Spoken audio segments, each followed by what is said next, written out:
Let's draw a fighter jet preparing for an early morning sortie.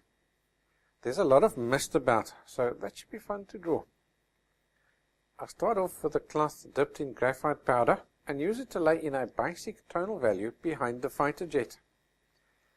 This will become the basis for our mist. Using an eraser, I lift out some random shapes in the background as well as establish the outline of the cockpit and the wing. I then use a rounded part of the eraser and a circular motion to start erasing the mist. The more you erase in an area, the thicker the mist appears. To make sure I don't get too many hard edges in the mist, I use a super soft mop brush to brush over the mist every now and again.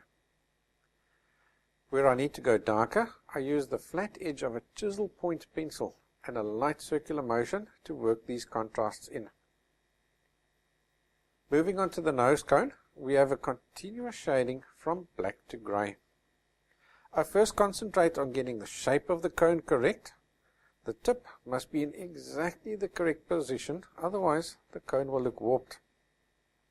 I plot in a few lines to determine its position and then move on to blending the shadings caused by the shape of the cone. At this point I'm ignoring all the detail on the cone. Only once I'm happy that the shape and the shading is correct do I move on to scribbling in the details. Notice that all of these details follow the shape of the cone along both its length as well as around its circumference.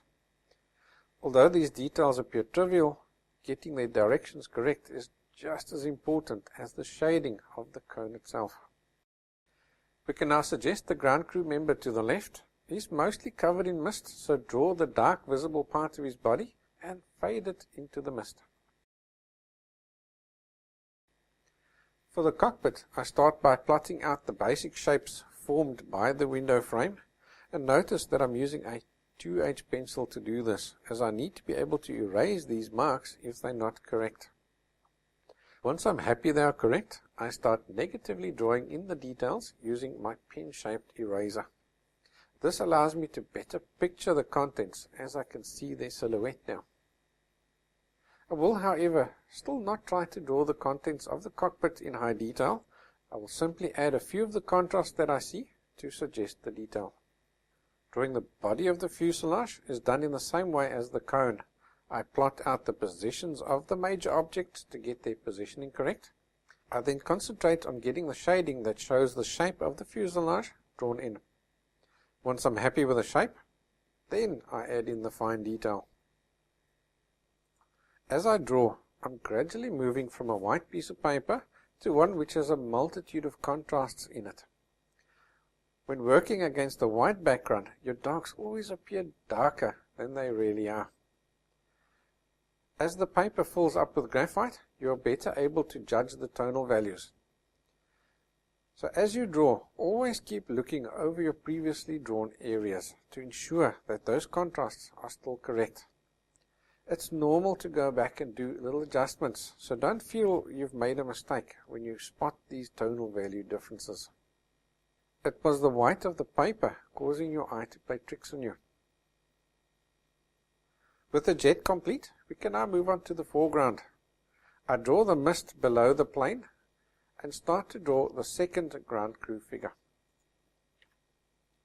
As with the jet, he's a complex figure, so I start by establishing his silhouette and the position of the major features. Once those are established, I can move on to draw the shadings formed by the shapes. By the time these shadings are complete, it must look like a three-dimensional figure. After you have a three-dimensional figure, then you can concentrate on the smaller details. I finish off this drawing by suggesting the runway and making the figure disappear into the mist. If you've enjoyed this tutorial and would like to draw along to the real-time step-by-step video, you can visit our website onlineartlessons.com.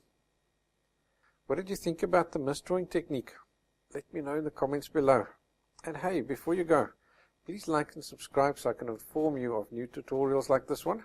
I'll see you next time.